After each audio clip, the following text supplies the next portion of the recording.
ছাত্র আন্দোলন ছিল না। না ভাই, ওটা তাহলে ভারতের জাতীয় পতাকা নিয়ে অ্যান্টি ন্যাশনালদের আন্দোলন ছিল, তাই না? আর তুই এখানে গলায় গেরুয়া গামছা ঝুলিয়ে হাতে গেরুয়া পতাকা নিয়ে ছাত্রর আন্দোলনে এসেছিস। এটা নিটের আন্দোলন ছিল না, এটা হলো দেশ বিরোধী কাজবাজ ছিল এখানে। হ্যাঁ, পেপার লিকের বিরুদ্ধে আন্দোলন করলে দেশবিরোধী কাজ, পেট্রোল 110 টাকা মাত্রা ছাড়িয়ে গেলে তার বিরুদ্ধে আন্দোলন করলে দেশবিরোধী কাজ।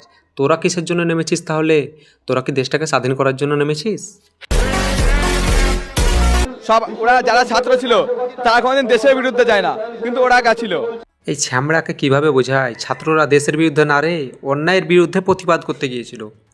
এই জন্যই বলি, কর্ম করে খা, বিজেপি চাটা বন্ধ কর। ওরা ছাত্র না, ওরা বিদেশি ফান্ডিং এর জন্য এগুলো করছে। হ্যাঁ, পাকিস্তান অর্ডার দিয়েছিল আমাদেরকে যে ভারতে ছাত্র আন্দোলন করতে হবে। আর আমাদের যে মেন লিডার অভিজিৎ দীপকে যাকে বলছি তোরা, ওনার নাম হচ্ছে মোহাম্মদ অভিজিৎ।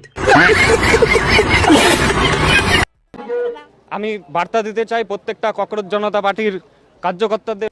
তোর ওই হোয়াটসঅ্যাপ ইউনিভার্সিটি থেকে শিখে আসা বার্তা শোনার জন্য আমাদের কার্যকর্তারা কেউ বসে থাকবে না। এখন ওই সময় না, যে সময় তোমরা করে নিয়েছো। এখন রাস্তায় নামলেই বজরং দলের প্রত্যেকটা কার্যকর্তা পিছনে কিভাবে লাট বাজাতে হয় সেটা জানে ভালোভাবে। দেখিয়ে দিলি তো আসল রূপটা।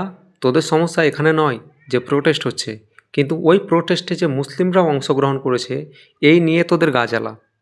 কিন্তু বিজেপি চাটুকারিতা যতই কর, যারা মানুষ হবে তারা কোনোদিন হিন্দু মুসলিম তাকিয়ে দেখবে না।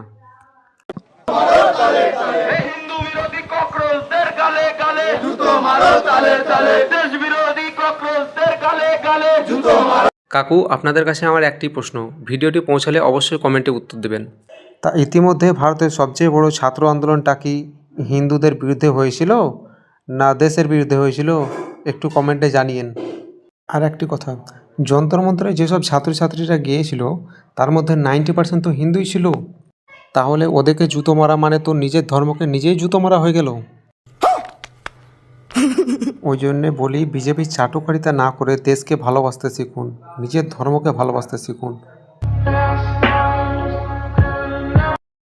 তো গাইজ, ভিডিওটি ভালো লেগে থাকলে অবশ্যই একটা লাইক, কমেন্ট, শেয়ার করবেন।